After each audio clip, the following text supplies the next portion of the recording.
யார் சூர்யா அந்த சுப்புலட்சுமி? சுப்புலட்சுமி யாரு? சுப்புலட்சுமியா யார் அது? இல்ல நான் ஏதோ கேள்விப்பட்டேன், அதான் கேட்டேன். என்ன என்ன கேள்விப்பட்ட? ஓ அந்த சுப்புலட்சுமியா? அதான் தேவா நம்ம பாண்டி இல்ல, பாண்டியோட பாட்டி. யாரு யாரு? பொண்ணு அழகா இருப்பா, நல்லா பாடுவா. அந்த பொண்ணுக்கு சூர்யானா உயிரு. பொண்ணு உனக்கு பிடிச்சிருக்கா? நிச்சயமா சாப்பிடுறது அவங்க ஏதோ சொல்றாங்க. பிடிச்சிருக்கா இல்லையா? மூஞ்சி பார்த்தாலே தெரியல. அவன் மூஞ்சி பார்த்தா தெரிஞ்சிடும். ஐயோ நான் வரேன். சாப்பிட்டு போடா. ஆனா பொண்ணோட அப்பா கலெக்டர் ஆபீஸ்ல வேலை செய்யறாராம். ஐயர் வீட்டு பொண்ணா? யாரா இருந்தா என்ன, சூர்யாவுக்கு பொண்ணு பிடிச்சிருக்கல, மீதி நான் பாத்துக்கிறேன்.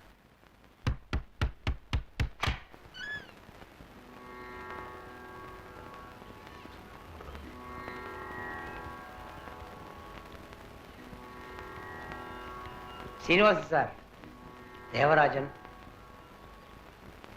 தெரியும். என்ன கல்யாண விஷயம் பேச வந்திருக்கோம். உங்க வழக்கம் எப்படின்னு எங்களுக்கு தெரியாது. நாங்க மோதிரம் வச்சு பேசுறதுதான் பழக்கம். கொண்டு வந்திருக்கோம். கல்யாண ஏற்பாடெல்லாம் நாங்க பாத்துக்கிறோம். சாப்பாடு செலவு எல்லாம் எங்களுக்கு. நல்ல நாளா பார்த்து குறிச்சு கொடுங்க. நீங்க பொண்ணை கூப்பிட்டு வாங்க போதும். யாரு பையன்? சூர்யா. என் கூட பிறந்தவ மாதிரி. யாரு பொண்ணு? நல்லா இல்லை சார். வெத்தலை பாக்கத்தோட வீடு தேடி சம்பந்தம் பேச வந்திருக்கிறோம். யாரு பொண்ணுன்னு கேட்கறது?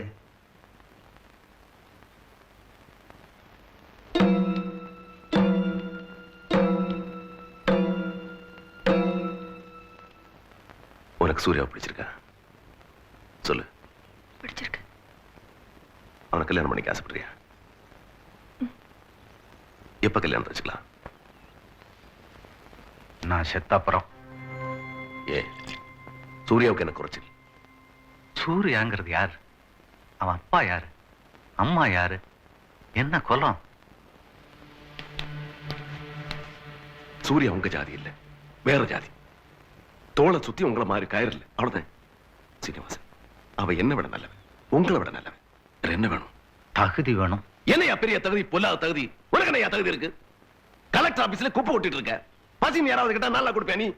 அவன் கொடுப்பான், கையில் இருக்கிற எல்லாத்தையும் கொடுப்பான். அவன் மாதிரி ஒருத்தன் உன் பொண்ணுக்கு இந்த ஜென்மத்தில் கிடைக்க மாட்டான். வேண்டாம், அந்த மாதிரி ஆளு என் குடும்பத்துக்கு வேண்டாம். ஏன்டா நல்லவன் சொன்னா உனக்கு புரியாதா? அவதான் பிடிச்சிருக்குன்னு சொன்னாலே கல்யாணம் பண்ணி வையண்டா, சந்தோஷமா இருக்கட்டும். என் பொண்ணை கொன்னுட்டு தவசம் பண்ணாலும் பண்ணுவேனே ஒழிய அந்த மாதிரி அயோக்கியனுக்கு கல்யாணம் பண்ணி வைக்க மாட்டேன். விட்டுடுங்க, தயவு செஞ்சு அவரை விட்டுடுங்க. அவர் என்னோட அப்பா, அம்மா, குரு, தெய்வம் எல்லாம். உங்களை கையெடுத்து கெஞ்சி கேட்டுக்கிறேன்.